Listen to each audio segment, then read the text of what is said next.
doesn't feel like anyone's actually going to be able to go to the event unless you get a ticket from Formula One or from one of the teams. I do think, though, Alpine, I know they've jumped up to 6.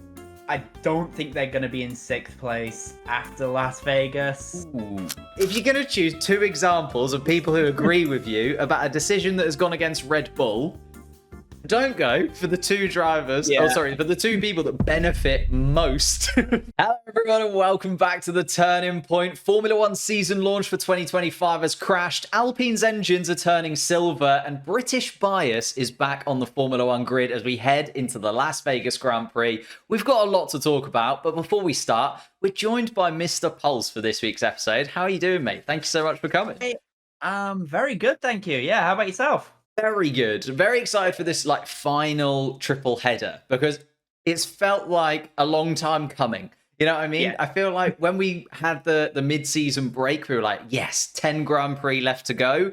And then it's been very fragmented, hasn't it? You know, it's been like, here's a couple of Grand Prix and then another month off. And you're like, hang on. I thought we were going to do some racing here. Yeah, it's such a mess, isn't it? Like, when we came back from the season break, it was like, we're going to have a few good races, and then we're going to have a big break. And then we're going to have a few races, and then we're going to have a big break. And then we're going to have a triple header, and then we're going to have a big break. And then we're going to have one last triple header. And by that point, everybody is done and waiting for it to be over because you're putting too big of a break in between. It's so unnecessary.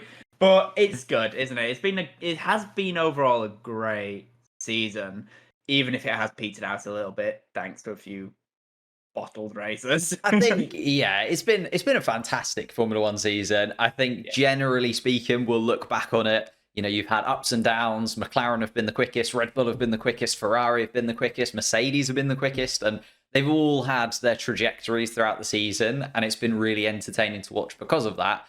But yeah, as you say, it feels like, you know, I watched Formula 2 as well, but I feel like for diehard Formula 2 fans, when you've got that 2-month gap between the third final race of the season and the couple of races at the end, it feels like Formula One has kind of gone through that same thing. It's like every time a race happens, I then have to either there's another race straight away and I've got no time to think about it, or I've got 4 months to think about, okay, the Vegas Grand Prix is coming up. And it's coming up in a few. You'll slowly prepare yourself for what's coming next. And then remind yourself, especially with Formula 2, oh my God, I genuinely can't remember what happened at the last race. It was so long ago. Yeah. So. But Formula 2 always has that. And I feel like I kind of forget that there's still a championship to run for in Formula. I mean, Gabriel Bortoleto hasn't forgotten. He's got a Formula 1 seat in that time, but he's still trying to win a Formula 2 championship. Isaac Hadjar definitely hasn't forgotten either, because his Red Bull / RB seat that he probably thought he was in for a little bit of a shout, especially winning Formula 2, seems to have fallen away from him as well. But before we get into that, I do want to talk about F1's new launch party, the 75. We were kind of back and forth over the weekend. We were discussing it. When it first launched, we both had a chat about, are you going to try and get a ticket? Maybe we'll see each other there, etc., etc. I don't think anybody managed to get a ticket, but I don't know a single person that's got a ticket. I mean, I'm assuming some of the content creators will be given passes, like P1 Tomo, and they'll probably be given it. But I was like, I don't know a single person who's actually got a ticket. I was in the queue for I picked I had two. I had the premium seat and the normal one, and the premium seat just went really quickly, and I was like, "This is weird. Why is this one going so quick?" Got into it, and it went, "Oh, it's sold out immediately." I'm like, "Oh, great. Okay, that was within 20 minutes." And then I was in the other queue for the main one, and that was like half an hour.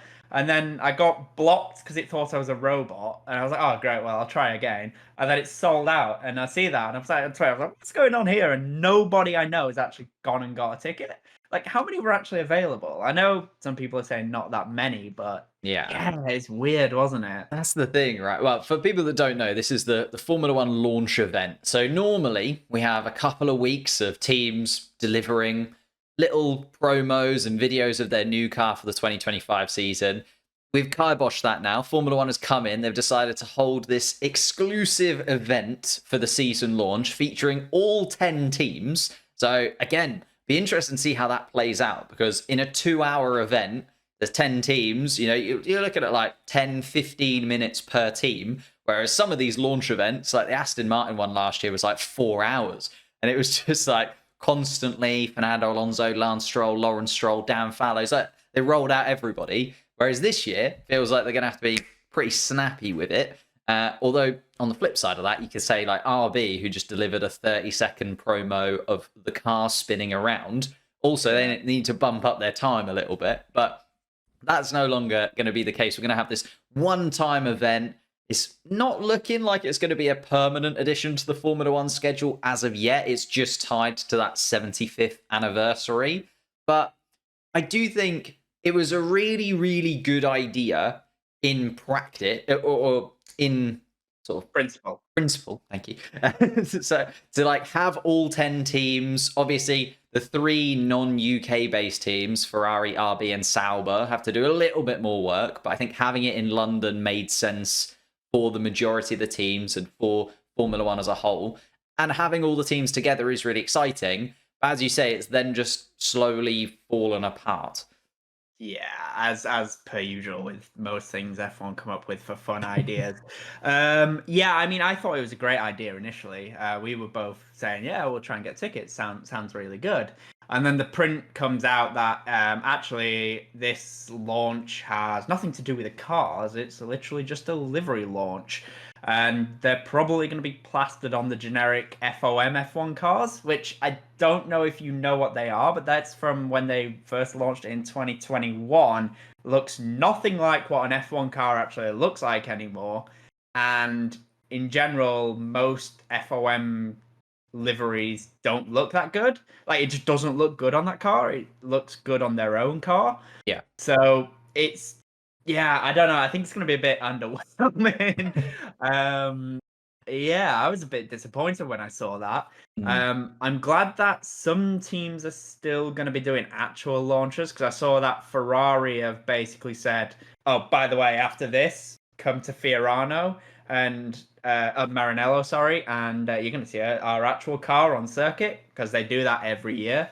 And I think that's going to be very, very hyped, because it probably means that's going to be the first time anyone sees Lewis Hamilton in a Ferrari as well, which is going to be cool. But the event itself, I mean, yeah, it's a fun idea, and we'll see how it goes. But if it's 2 hours long, you've got 10 teams, and they're going to be doing some other stuff in between.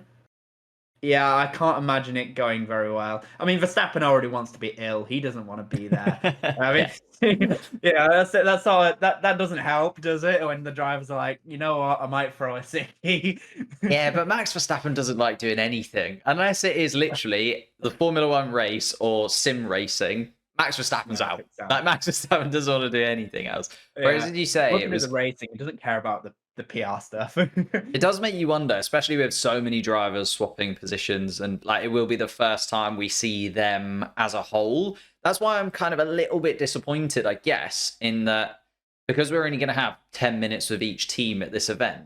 You know, usually, especially if the launch events are done well, and I think Ferrari are one of those teams that generally gets the launches pretty spot on. Like, as you say, they normally drive the car out on track. They normally show the livery in full. And they give you a little bit of insight into the actual team.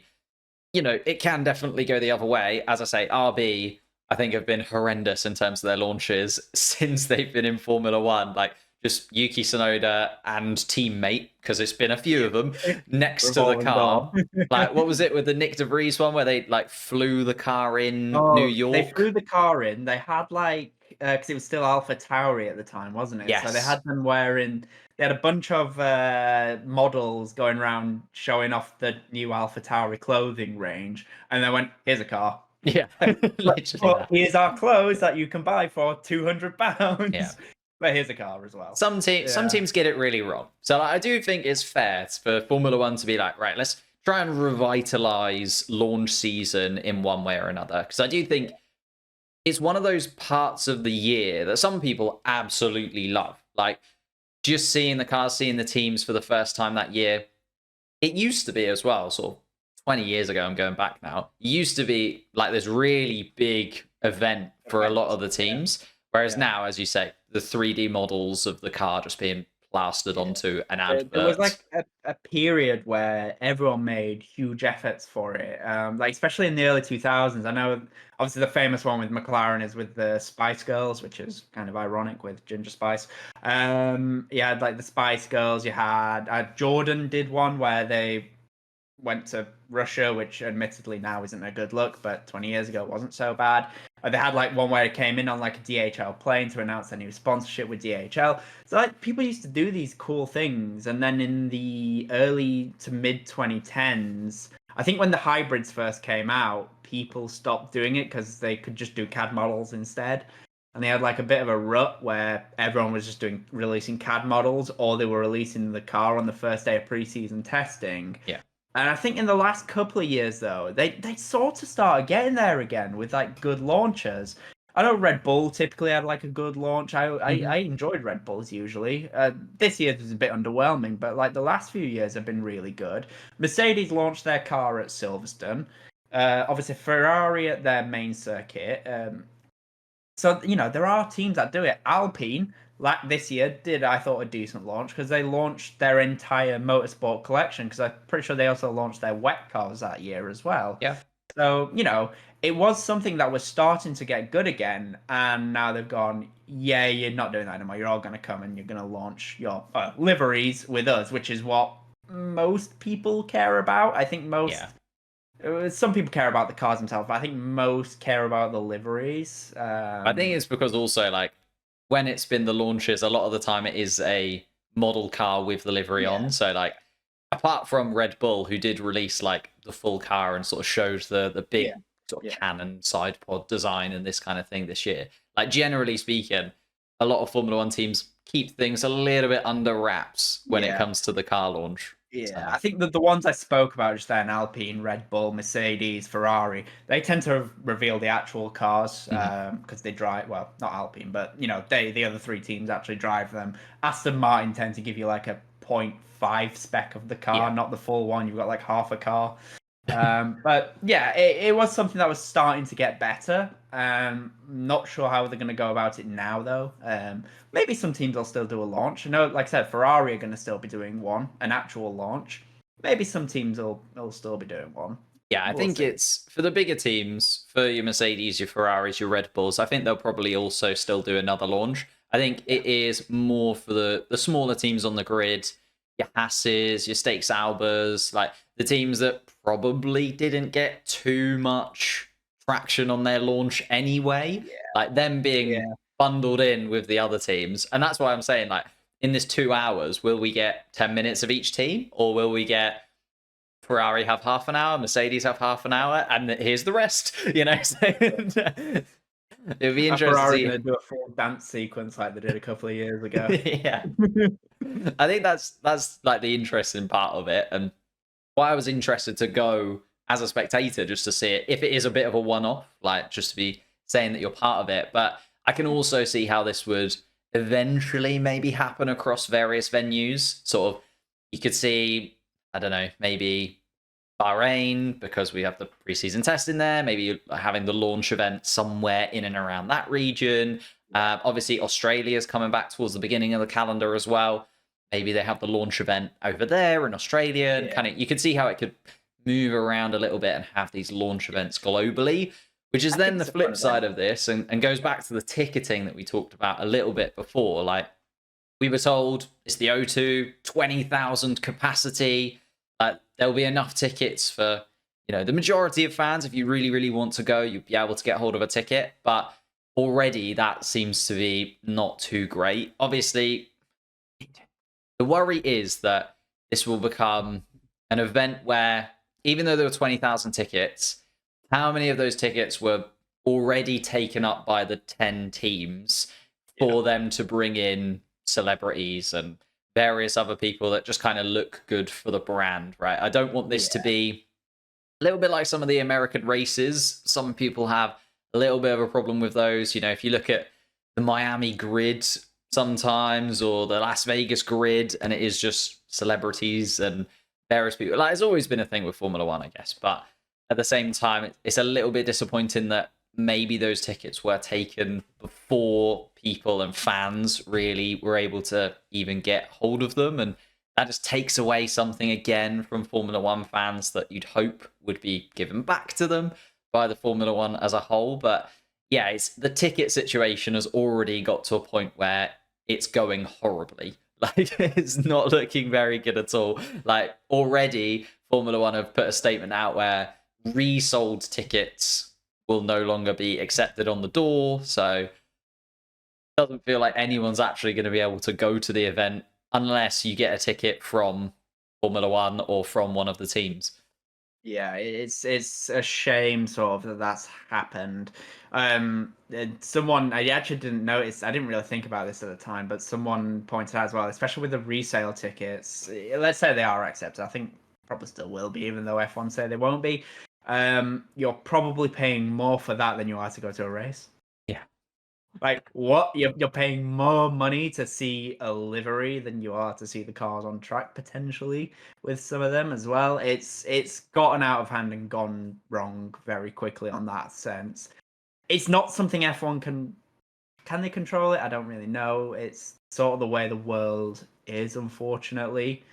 But yeah, it's a shame. Like I said, it was a fun idea, and I think for the fans, if there are any actual fans going, for those fans, I think it'll be a fun event and they'll have a great time. I think for people who aren't going, or for people who don't care that much about livery launches, yeah, it's gonna not be that great. But yeah, I think for fans who could go, let's say it is going to be all 20,000 fans. We know it's not, but let's say it was. It was a fun idea, and I think a great idea to get people to go. But yeah, if it's majority already gone to influencers, yeah, bit of a shame. But hey, It's that thing, is it? It's like it's the first time they've tried it. I think it needs a little bit of tweaking. yeah, It's a good idea. Will it end up being or happening again? I'm not too sure. Like some of the teams already weren't 100% sold on it. I think they just about managed to get all of the teams convinced because of the 75 years of Formula One thing and the connection there. Whether it will continue to be a thing beyond that, I think we have to wait and see. I think if it was to be a thing, it would take place in somewhere like New York, California, Texas, Maybe, Vegas okay. potentially, maybe Florida, depending on what that time of season is like over there. Australia, like I said, with that being the first round. Saudi Arabia, I think, is probably the most likely other one because Saudi are pumping big money into the sport. And they're pumping more money into the sport. Yeah. So they're probably going to have two races. So it would probably make sense as well to have one over there. Which, yeah. So I can see it continuing. If the pricing point is right for the teams from F1, which it will be if they go to somewhere like Saudi Arabia or somewhere in the United States. But I think for like the UK, and I can see it probably in a one-off for the 75th anniversary sort of thing. That is if they do continue it, which I think they might do, even if it's not popular. Yeah, it's one of those things that I think it's a little bit wait and see, sort of. Yeah. One of those Formula One ideas that they've just kind of thrown out there. Like it felt a little bit rushed, even when they sort of said it was happening. With everything in Formula One, they kind of see how it goes the first time. Like we say this all the time. Like even when sprint races came in, even when various different types of qualifying we've had over the years, various stuff. Like they throw it out there, they see if it works, and then we go from there. That's a very Formula One way of dealing with planning for the future. Is just sort of have a go at it, see if it works. Which is sometimes a good thing. I mean, all right, I'm still not a huge fan of sprint races. I don't think I ever will be, but it is something that business-wise does work for F1. Yeah. So, and that's the thing, isn't it? Business-wise, fans might hate it, but probably business-wise, it's going to work. Which is probably why I think it will stick around, but I don't think it'll be in the UK, like I said, going forward. because it has a good chance to be a commercial success. It's got a very good chance. Yeah. Because business, like sponsors, are going to want to be involved in it. I mean, the fact that it's sold out kind of reflects on its popularity in one way or Yeah. another. The fact that people were scalping tickets for it because they knew it would be able to be resold kind of goes that next step, doesn't it? People don't Exactly. generally scalp tickets for events that they think aren't going to sell out, because why would you? There's no Not going to point. pay for an inflated ticket for something that isn't sold out anyway. Yeah. So it's like Exactly. they knew that was going to happen. But let's move away from that a little bit. Let's talk about the cars this season. We still do have 3 races left to go, and 3 things to kind of get into. We do have Vegas around the corner. I don't know how I feel about Vegas. Obviously, last year, the build up to it, there was a lot of sort of good and bad. There was like, it's going to be a party, but also everybody in Vegas seems to hate it. And it was like, the track seems to be coming together, but it doesn't quite work. Just ask Carlos Sainz. Like, it didn't quite go well for that. Like, so, second year, again, talking about Formula One, trying things and then hopefully improving as it goes on. Vegas, second time around. How are you feeling going into it? I feel a lot better than I did last year going into Las Vegas. I think last year I think because of Miami in 2022 was, for me, a complete cringe fest. So I was like, oh, Vegas is going to be that times 10, and it was. But now that we've had the cringe fest for first year, we're still going to get another cringe fest, and I'm still going to hate it, but I've seen it already, so I know what we're in for. Yeah. I'm hoping we get another Bruce Buffer, Sergio Perez type moment, just for memes, because it's quite funny, even if, like I said, it was cringe. But put that to one side. Las Vegas last year was a fantastic race. I thought it was a fantastic race. It was a really good race between Leclerc and Red Bull. And you knew it was one where Verstappen might not actually win because Verstappen pushed Leclerc off immediately. Yeah. And, Leclerc actually came past Verstappen, which was a very rare thing in 2023. You can probably count on one hand the amount of times Verstappen was overtaken last year on track, and that was one of them. It was a very, very good race, not just with them as well.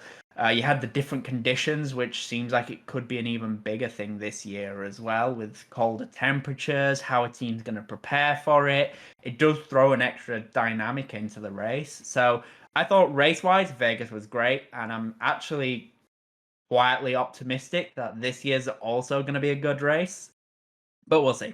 Yeah, I think so. Like, you think about 2023 and the fact that that season was completely and utterly dominated by Max Verstappen. He won every single race effectively. Red Bull won every race but one. Like, it was just the complete dominance. And the fact that Las Vegas stood out as a race that was quite competitive and a race that actually meant something. I know it was Red Bull coming towards the end of the season. Max Verstappen had already won everything. Like, championships were done, etc., etc.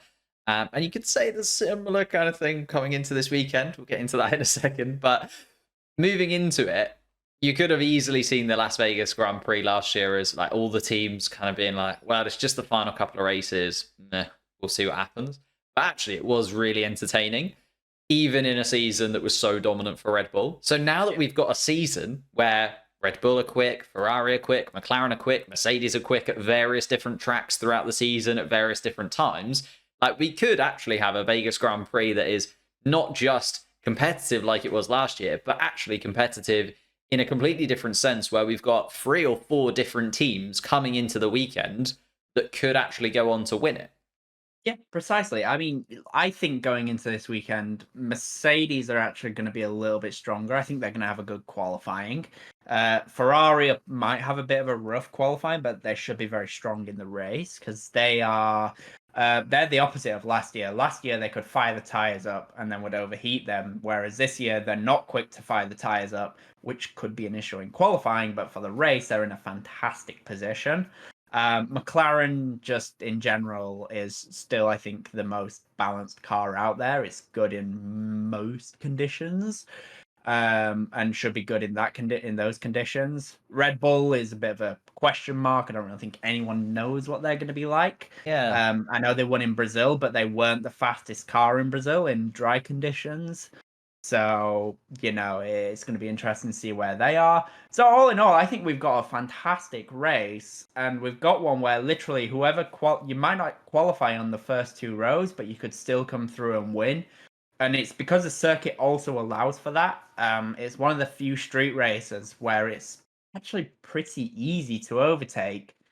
And all right, it's because the Las Vegas Strip Yeah. is way long, but Incredible it does straight. allow for good racing. And it's not even there. You've got the bit before where they go towards a sphere. That's like a potential overtaking opportunity. We saw some good racing going down that curve, that final curve before turn one. So there is plenty of overtaking opportunities on the circuit as well, which is quite rare for a street race. So, there's a lot going into this race that it should be a lot of fun. Yeah, as you say, like all of those teams have their ups and downs. All of those teams Yeah. have those positives and negatives.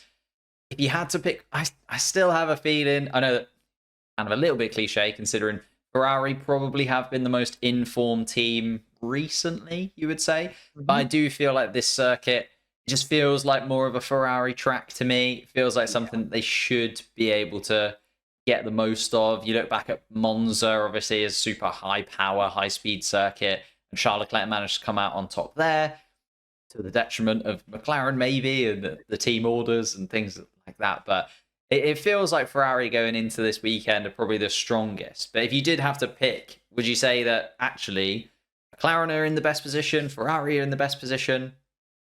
I would say if Ferrari can get qualifying right, Mhm. Ferrari are in the best position. Like you said, Charles Leclerc in Monza did a fantastic job. Admittedly, he only won because he actually looked after his tyres, whereas McLaren didn't. But he was strong there. Baku, Leclerc was was pretty dominant Yeah, until a pit stop, and that goes back to my point of them needing to get the tyres right, though, because he switched onto hard tyres in Baku, couldn't light the tyres up, and lost 6 seconds in 2 or 3 laps. And he didn't even have a slow stop. He just lost 6 seconds in 2 or 3 laps because he was too gentle bringing the tyres in, and he couldn't get the temperature into those hard tyres and lost the lead to Piastri. And Leclerc was faster once he got them up to temperature, but he couldn't get past Piastri. So that's what I'm saying. Ferrari needs to get it right with the tyres, and if they do, Ferrari should walk it. Like you said, Monza, Baku, Monaco, if you want to go on about street circuits, they were strong there, but admittedly, it's not like this circuit. But, it's a street circuit where they were strong. And also Mexico. Mexico has got quite a lot in similar to Vegas, I think, with the long straights, heavy braking zones. Ferrari were very strong there. Texas, they were very strong there. That's got yeah. long straights and heavy braking zones. Yeah, I So think it's got a lot going for Ferrari if they can get the tires right. Yeah, I think you're spot on. It's like Ferrari have kind of come to form a little bit as well. Plus, it is a track that suits them. It then leads on to the championship idea. We're talking about Ferrari being strong in Vegas. Let's put the drivers' championship to one side. I think that is now done and dusted. As much as we can say Lando Norris is still within touching distance, yeah, of course. But the Constructors' Championship is very much still alive, in my opinion. Even as a McLaren fan, we're leading the championship, but I think Ferrari will have a really strong race here. Qatar, I think, is also 50-50. Abu Dhabi, again, like which team will turn up and be the best is difficult to say, especially because Red Bull are bringing an upgrade to this Vegas Grand Prix weekend. I think that upgrade from Red Bull was kind of, obviously, it would have been planned before what happened in Brazil. Had they have known that Max Verstappen was going to come out of Brazil with the win fairly comfortably and also a big chunk of points going his way compared to Lando Norris, maybe they wouldn't have bothered with the upgrade. But you could say that they're still in the Constructors' Championship contention as well. Yeah. If they had two I drivers. wouldn't. But going into that, like the fact that Ferrari probably do have the better car going into the Vegas weekend, Do you now have to, if you're McLaren, do you now have to start thinking about Ferrari behind? And how big of a pressure do you think is on McLaren now to win that Constructors' Championship? McLaren are under huge pressure now, especially because everyone's been talking about how McLaren since Miami has had the better car than everyone else. And as tough of a pill as it is to swallow, they have ultimately had the best car until Monza. Until Monza. Yeah, Monza might be a slight swing. All right, Singapore was all McLaren as well, but in general, they've clearly had a better car for a very long time. They've not maximized their opportunities for quite a while. They started to finally, I think now that they've got used to being at the front, because it is a different ball game, they're getting there now operationally. But now they're coming under threat from Ferrari. Vegas, like you said, should be good for Ferrari. Qatar, I would say, is more Red Bull. I think Red Bull are going to be strong in Qatar. It's flat, it's high speed, there's not that much braking zones, there's barely any slow speed corners. True. But McLaren should be the second fastest in Qatar. I don't know, it's a weird circuit, Abu Dhabi. I know they changed it and they've made it better with the new circuit, but I think it's sort of opened up the circuit a lot more and it's brought it a lot closer between the teams. Mm-hmm. I think if it was the old layout, I would say Ferrari absolutely were the faster car, but they've taken out the chicanes, which was Ferrari's strongest point. So Abu Dhabi should be a lot of fun. I don't know. I'm going to go with maybe McLaren to be the best there. I mean, that would definitely help them in terms of the Constructors' Championship, like going into Abu Dhabi. As you say, there's a lot still to play for. Less so in the Drivers' Championship, Constructors' Championship certainly, and it just depends how much the teams really care about that. We'll kind of see once more. It felt like last year going into it, a few of the teams had kind of given up a little bit when we got to Abu Dhabi, and the teams are tired. 24 races into the season, if there's not a lot to play for, Abu Dhabi does seem like a pretty tough weekend. But even beyond like the top four, and talking sort of lower down on the grid, there's now loads to play for 6th, 7th, 8th place, 9th place. You could even throw in there as well in terms of the Constructors' Championship. So that's now revitalized. There's been a little bit of freshness there because Haas have been so good since the summer break, particularly since Austin. They stuck some Toyota stickers on the car and they've looked really, really quick. Toyota are already having an effect on the Haas team. It's been brilliant. Then you've also got sort of Williams since the summer. Looked like they were moving in the right direction. RB have had their ups and downs, but Liam Lawson has come in, scored points. Yuki Tsunoda, 6 points in Brazil as well. It was a really, really good weekend for them. But the team that's kind of launched themselves into 6th place, and the team that we need to talk about, I think, most is Alpine, because they were 9th. They were dead and buried. Nothing really happening for them this season. One race is all you need. Just turned on its head. And now they look set to be kind of that best of the rest. Aston Martin are in a weird sort of plague of 5th place, aren't they? Yeah, Aston Martin are probably like the 7th or 8th fastest car, but they did the damage early on when they were the most competitive and basically spent. They were strong in 4 races and spent the next 20 races being bang average. Yeah. It's kind of crazy how they've managed to do that. They benefited from Mercedes' slow start this year. Hugely. Yeah, Alpine though, I mean, they've cashed in their money in the bank contracts and they're flying now all of a sudden. They're doing really good. They've come in from out of nowhere.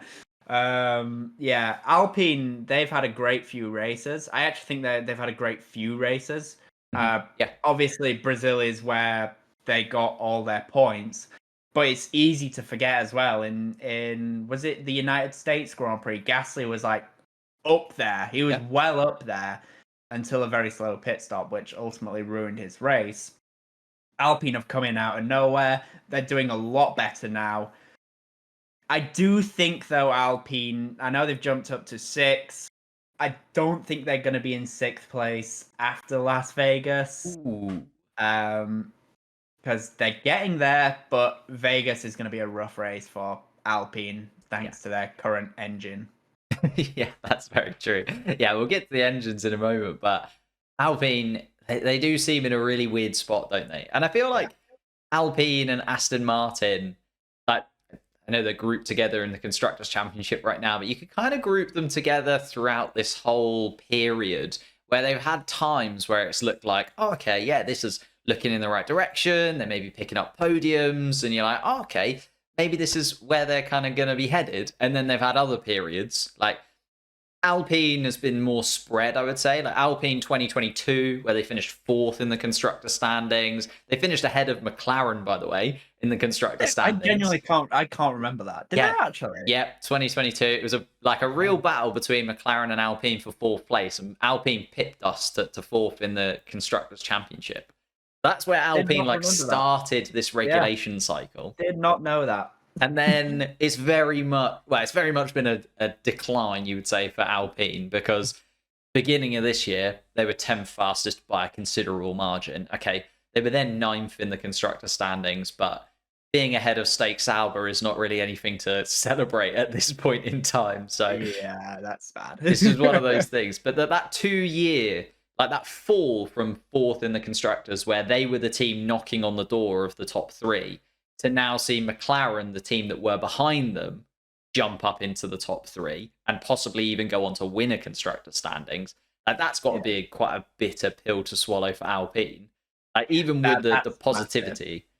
Massive. Yeah, that's huge. I genuinely did not know they were fourth in 2022. I guess that's the power of Fernando Alonso. He was, of course, their driver in 2022. Yeah. No, I honestly didn't realize that, which is kind of crazy because Alpine in 2022 was actually, they blew up quite a lot as well. So that's kind of crazy. So to say that they did that in 2022, had several DNFs as well for their Renault engine. So then 2023 go down a bit further. And then, like you said, start of this year, 10th fastest. They had an actual boat on track because they were so overweight. To now, they're slowly picking things back up again. That's kind of crazy, the trajectory. Aston Martin, like you said, they were a boat in 2022. Slowly got good. Then 23, they were fantastic. 2024 started off all right, and now they're not that great car. I think that says a lot about the midfield, though, as well, doesn't it? Mm-hmm. Like how it just is not consistent. It can change on a dime in the midfield, which I think makes it really fun. And now, like you said, we've got this battle for sixth between RB, Haas, and Alpine, and I potentially Williams, but they need an Alpine type Brazil result to get there. So I think there's a lot to look forward to now in that midfield as well. So I don't think Abu Dhabi is going to be one where everyone's switched off. I think Abu Dhabi is going to be one, especially in the midfield, where everyone is going to be fighting for those last points. Because in the midfield as well, you've got to remember it is so important to finish higher up in the constructors' standings. I think for the top teams, it's not as important anymore, thanks to the budget cap. But for those smaller teams, it is vital that they get every last point. So I think Abu Dhabi is going to be the last three races in general in that midfield is going to be so close and so fun to watch. I think so too. I think that's like the real watching point almost. Like as much as it's probably going to be quite competitive up towards the top, and I'm looking forward to seeing some battles for podiums and victories. I'm also really interested to see, who finishes 9th, who finishes 10th. And who is that driver? Because we always kind of say that those top 8 positions should pretty much be locked in. Like if you're in those top 4 teams, realistically, you should finish in that top 8. So it's always like that 9th place. I always have a little look like who managed to finish in 9th place there. But Alpine have definitely come back into that. And as I say, it would just be interesting to see, because the fact that they were there at the beginning of 2022 and they were the 4th fastest car that year, like that ability and that infrastructure that they've got there shows that, coming into a new regulation cycle, coming into 2022, they were able to get it right, at least to begin with. As the seasons have progressed and we've seen that, Alpine have been a little bit all over the place as a team and as a franchise, and it's just kind of gone up and down throughout. But going into 2026, again, a new clean slate, new regulation cycle. Can they do the same thing that they did in 2022 and actually nail the first year of a new regulation cycle with the team that they've got on top of the fact that they now are going to be using Mercedes engines for 2026, because that's always been a talking point as well for Renault, hasn't it? The fact that in this turbo hybrid era, they haven't quite been able to get it right. They've always seemed to have the worst engine on the grid. And now they're jumping up to the Mercedes engine, which for most people is still going to be the best power unit on the Formula One grid, even moving into the 2026 regulation cycle.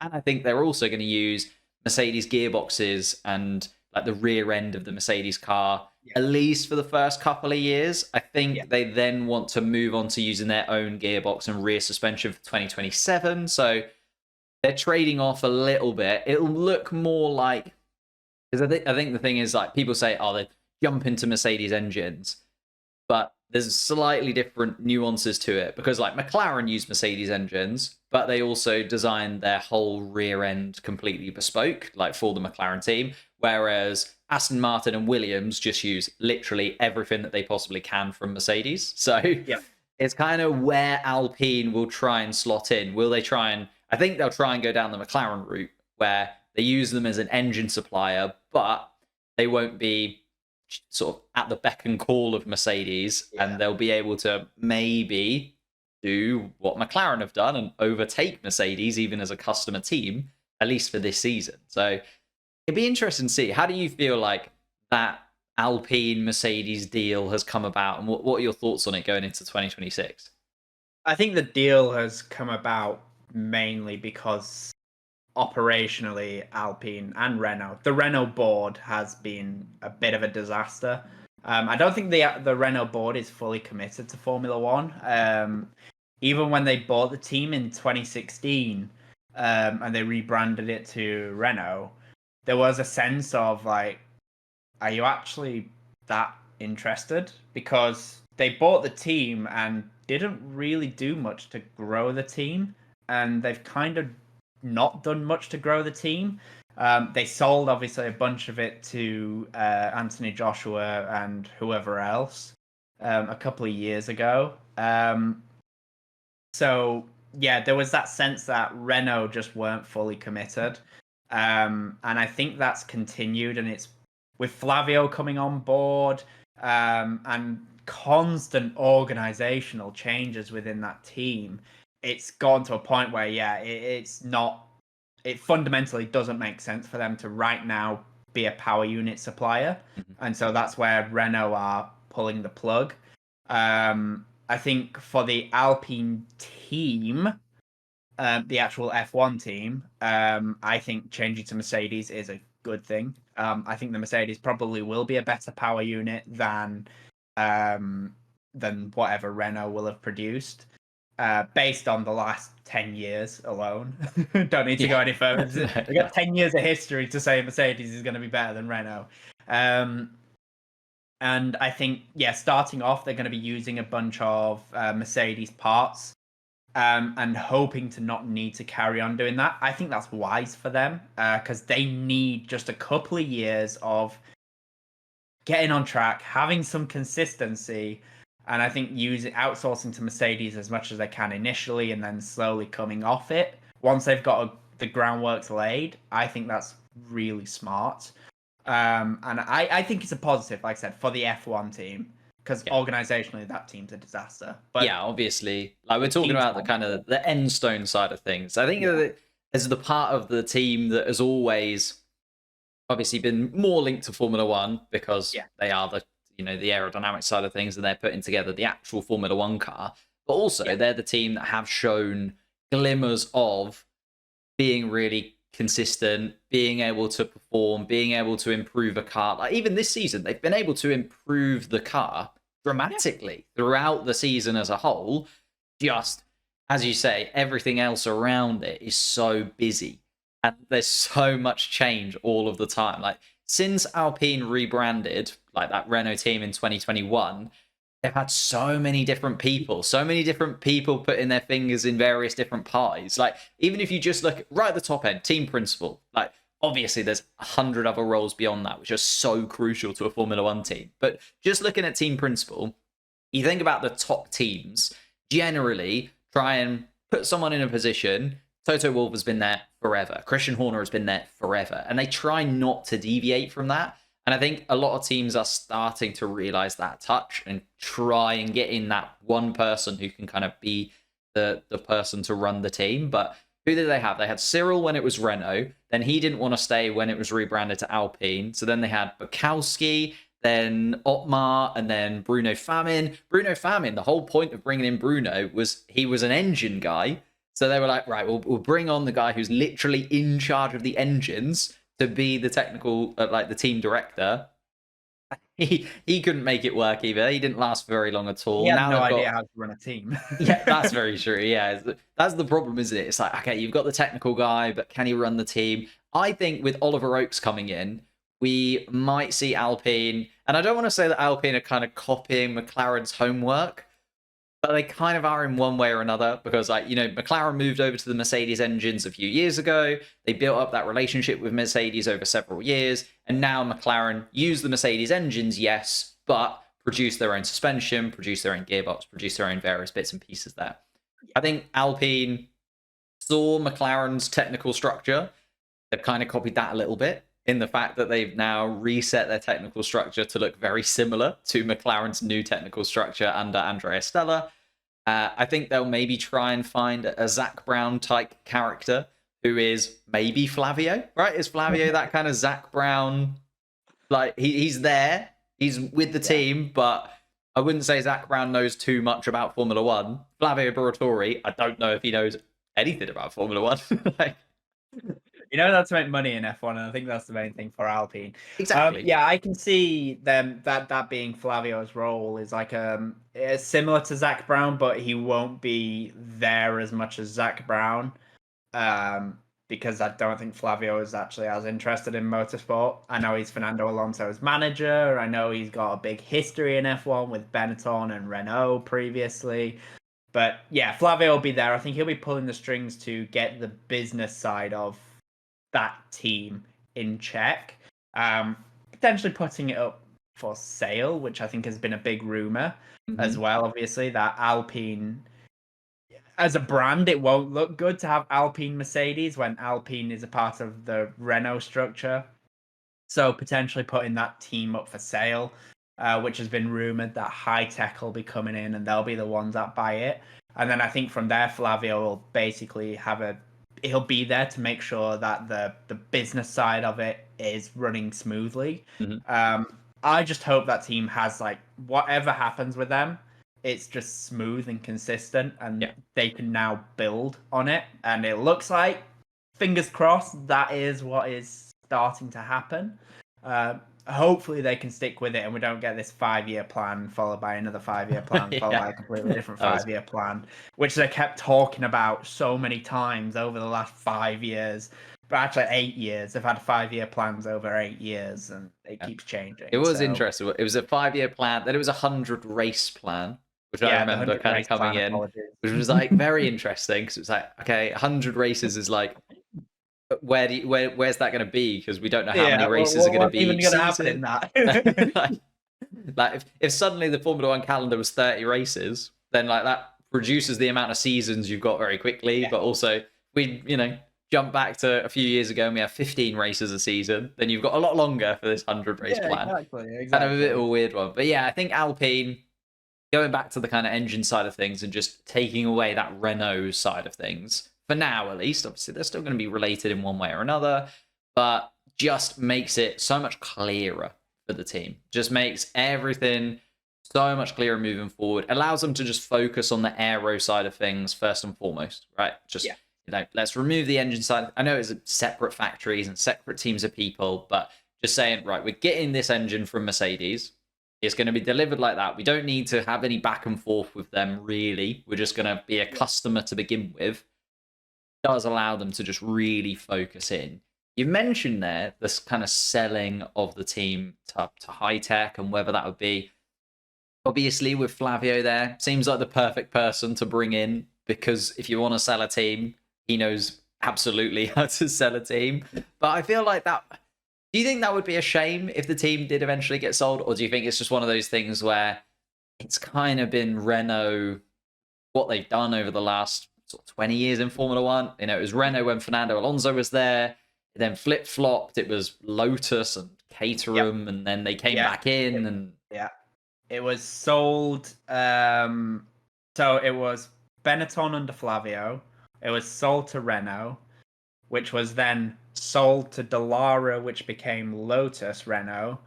And then obviously that was then sold again back to Renault. Alpine was just a rebrand, and selling that team then onto potentially high tech. Most of those have actually involved Flavio. Flavio was involved in the sale from Benetton to Renault, and also Renault to Dallara. Lada, sorry, he was involved in all of those. So he's been involved in most of the sales for that team. So yeah, he's probably the right man to sell the team. He knows how to sell that Enstone-based team, it seems. But yeah, like you said though, the whole thing, changing it over to Mercedes power units is, I think, the best thing for the team. You mentioned one thing as well with communication. Obviously, with them being a Renault Works team, they've got to go back and forth between France and Enstone, which is a challenge. Whereas now they've removed that challenge because it's Mercedes are going to go, here's your power unit, crack on. And Alpine can't go, oh, actually, we need X, Y, Z changing. They can't do that anymore. They just have to focus now on what they've got. So I think that's a good thing for them because, like you said, they just need some consistency, focus, get the groundworks laid, which is why they're probably going to have the suspension and stuff with Mercedes initially and then start to build their own for that same reason. It's so they can just lay the groundworks, focus on what they need to focus on, take some baby steps, and just build that team back up. I think it is a good thing. That's why I think it's a good thing for them. I agree to it. I do think, like, you're looking at the team as a whole. Obviously, it's a shame to see Renault, like a big name in Formula One, disappear off the Formula One grid. They've got lots of links to various champions. You know, you can go all the way back to like Hill and Mansell, Schumacher. I think Villeneuve was also a Renault power unit. Obviously, Fernando Alonso winning his championships for Renault. Sebastian Vettel, of course, winning his championships with a Renault power unit. Like they have shown that they could do it, but it's just kind of since 2014, since the turbo hybrid, haven't been able to get it right. And it's been fun to have them. Like they need, as a team, as an Enstone team, as the actual Formula One side of things without the engine. I do think this is the benefit for them and will be a positive for them moving forwards. Yeah. The final couple of things I've got on the list to talk about, British bias in Formula One has kind of reared its head all over again. I mean, it does do these rounds, doesn't it? There's always a lot of talk about British bias in the Formula One media. I understand the irony of this in that we are both British people, you know. And obviously, we're talking about it from that perspective. But I think it's kind of reared its head more so because of the race director / race stewards. And I thought we could just spend the last 10 minutes of the pod kind of going through this because there's been a lot of miscommunication and a lot of people misunderstanding what's what. Because we've got the stewards and the race director, those two things being separate. And those two things coming under criticism for separate things. Because the race director has been replaced, who we'll get to, but the race stewards have also been under pressure because of Johnny Herbert, who, you know, I remember as a kid, him being on Sky, like, all good. But he was a race steward for the Brazilian Grand Prix weekend. And unfortunately, just came out and was talking to the press and maybe shouldn't have been. Because, you know, the stewards are there to investigate what goes on in on-track incidents. They're the people that deliver out and dish out drivers penalties if they're found guilty of something, or, you know, if there's a 50-50 where you're like, oh, okay, they've gone into the corner side by side, which one of those two gets the 5-second penalty? That's the stewards, right? They have nothing to do with red flags, safety cars, virtual safety cars. Like, that's all the race director. But Johnny Herbert did then come out during the I think it was the Mexican Grand Prix. No, it was the Brazilian Grand Prix weekend. He was talking about the Mexican Grand Prix weekend. And he said, I wasn't the only one to think that Max was over the top in Mexico. Lando Norris and Zach Brown thought so too. And I was like, Right. If you're going to choose two examples of people who agree with you about a decision that has gone against Red Bull, don't go for the two drivers. Oh, Yeah. sorry, for the two people that benefit most. Like, literally his championship rivals. Don't call them out. And then he's kind of been called out in the fact that is there British bias in the stewards' room because of this link with Lando Norris, because he has come out and said that he is a fan of Lando Norris beforehand. He said he's a fan of British drivers. Do we now have to think about that possibility of Formula One stewards not quite being 100% partisan in all of their decision making? Yes, I think that's the thing. But also on the flip side, Johnny Herbert's not the only steward at all those races. It's just he's I guess, the main racing driver steward. They do have several stewards that are in each race. Is there some bias for some stewards? Potentially. I mean, there's a whole thing with what's his name, Derek Warwick, another British driver or ex British driver, let's say. But he's also said some things about Max Verstappen, calling him a great white hope, which is a whole another topic. But, it's sort of saying things like that. So it's sort of then going, oh, well, Derek Warwick supports Verstappen more. And he's said in the past how much he respects Max Verstappen. And then obviously we saw he was the steward in Texas, I believe. And then Lando Norris didn't get as strong of a penalty as some others would get, and then everyone goes, oh, actually, Derek Warwick's a British person. He's actually biased towards Lando Norris, despite the fact he's gone on record multiple times saying he's a fan of Max Verstappen. Also, Johnny Herbert was a steward in Brazil and gave a British driver a 10-second penalty for running into the back of Colapinto with Ollie Behrman. So, is there bias with stewards? Probably. They're human. Yeah. But I don't think it's a nationality-based thing, as much as some people want to say. I know he was coming under flack, like you said, for the wrong things as well. Yes. Yeah. In the sprint race, obviously, there was the safety car timing, the virtual safety car timing, which was a bit weird. Yeah, it was interesting. Just like so, it was Nico Hülkenberg's car came to a stop, didn't it? Very much in the middle of the racetrack. It was in a super awkward spot. Nico Hülkenberg got out of the car and was walking along the racetrack while it was still live. And the fact that the virtual safety car didn't happen. Then Oscar Piastri and Lando Norris swapped positions, and the virtual safety car then happened. Was a little bit sort of like, even as a McLaren fan, I was like, hang on just a second. And the timing of that virtual safety car was questioned at the time. But as you say, that's not actually the steward. Yeah, that's got nothing to do with Johnny Herbert or stewards. That's a race director's thing. And now, obviously, the race director has been sacked and changed with 3 races left to go. And people are going, oh, it's because of Brazil, and Brazil was a disaster, and X and Y and Z. But actually, it's also coming out that he was sacked after Texas, but they couldn't do anything about it because it was the first race of a triple header. So, what is going on? There's a lot of confusion right now, and it's very difficult to actually pinpoint what's going on. It doesn't help that actually in the FIA right now, it's not actually him that's just gone as well. There's like a mass exodus. There's several people that have left their position within the FIA over this 3-week break between Brazil and Las Vegas. And it's just a mess at the minute. Is there British bias though? Yeah, possibly, but there's also decisions that have gone other ways for other drivers that maybe shouldn't have as well. Yeah. So yeah, I think to put that bias thing, to put that in a bow a little bit, I think, as you say, there's always going to be people with preferences. There's always going to be various stewards and various people involved in Formula One that do have preferences towards some drivers and negatives towards other drivers. And it's like even unconscious biases. And I think the thing with British bias a lot of the time is a lot of the Formula One coverage worldwide is generally coming from Sky Sports, it's coming from British broadcasters. Like, we don't ever see, I'm sure that in Sweden, if there was a Swiss driver, no, there was a Swedish driver and the Swedish Formula One coverage, they'd have some biases towards him. But we don't see that.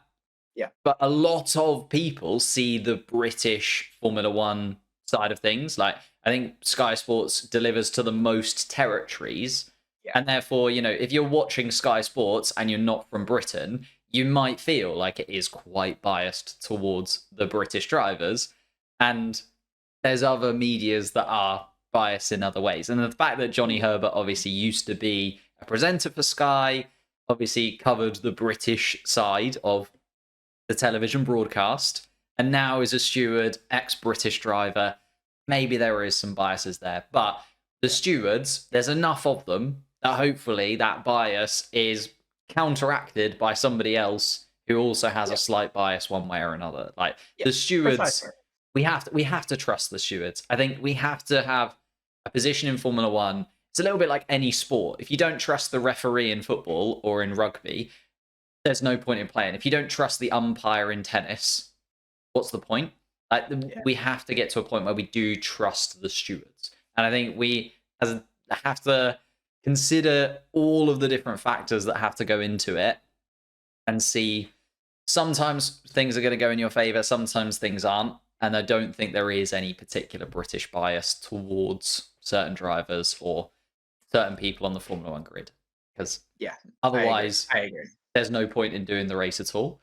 But the race director you did bring up there, obviously he has been now sacked. So then it's like, okay, right, on the other side of things, we've got the race director, who, as we should mention, like, again, splitting the race stewards and the race director up. The race director is the guy who is in charge of safety cars, virtual safety cars, but also things like where the marshals are stationed around the circuit, determining if it's a yellow flag or a double waved yellow flag, or if drivers deserve a black flag, like we saw Nico Hulkenberg get a black flag. That's the race director. They're in charge of those decisions, whereas the stewards are that other side of things. So the race director has been sacked. We've now got 3 races left to go, and we are a Formula One without we've got a race director, but without the race director who we've had for the last few seasons. It's been a bit weird. There's been a little bit of Chinese whispers around it. As you say, was he fired? When was he fired? Was it around Austin? Was it around Brazil? The FIA statement that they released on all of this is just incredibly misleading. Like, I think that's the first thing to say. As soon as the FIA released the statement and all of it seemed to then be countered by other people in the know, it was like, right, so that just means absolutely nothing. But the Formula One race director, the person who's in charge of racing operations at every single Grand Prix, a very, very important role, for that to then change, especially at this point in the season, where, as we've said, championships are still technically on the line. Teams are going to be battling for every single point and will really be putting the race director under pressure. It seems like the timing of this is really off with 3 races to go. And I can't, from a fan's perspective, I don't think that the timing makes sense unless there was a huge falling out between various people in the FIA. Like, it seems like there must have been something massive and a swing in one way or another. Because, as you say, it's not like Niels has done a Michael Massey. Like, Michael Massey was fired, and for good reason. We don't have to talk about 2021 to understand why that happened. But it doesn't feel like he's done anything too egregious that would warrant him being fired on the spot right now. Yeah, no, I agree. We don't know why he was fired, like you said, and I can't really think of any decisions. I know some people want to say that Interlagos there was a lot of bad decisions with regards to safety cars and red flags and virtual safety cars. Was the virtual safety car a mistake with the timing of it in the sprint race? probably yes, it should have been happened sooner. Safety car in Brazil in the Grand Prix. I've got a different opinion on most on that. I think mine is the teams forced the FIA's hand by purposely not stopping for wet tires in obviously full wet conditions.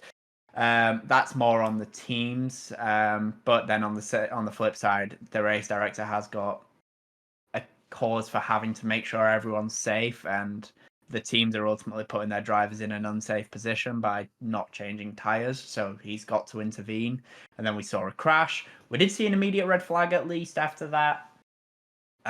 So if it was around that, was it because of that? Like I said, we don't know.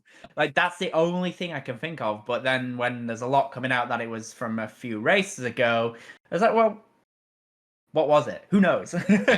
We just don't know. Hopefully we get something regarding it. We need some clarity. That's the biggest issue with the FIA. There is never any clarity.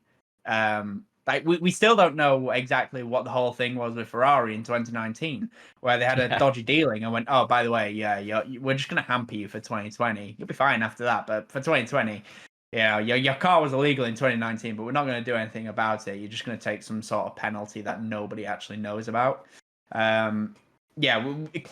It's the FIA's biggest weakness, and they just need to be clear on what's happening right now. And it's good. It's good for the sport if there is some clarity on it, and then we can go. It's an open and shut case. Yeah. Or is it not? But it's so difficult, isn't it? Because the FIA is its own separate entity. Like we have to remember that the FIA and Formula One are two different things, and it just feels like, as you say, there's no clarity from the FIA a lot of the time, and there's been a lot of turnover under sort of Ben Salim's regime. I know that the sporting director has changed, the technical director for the FIA, like the CEO, I think, Natalie Robin also changed beforehand under his kind of guise.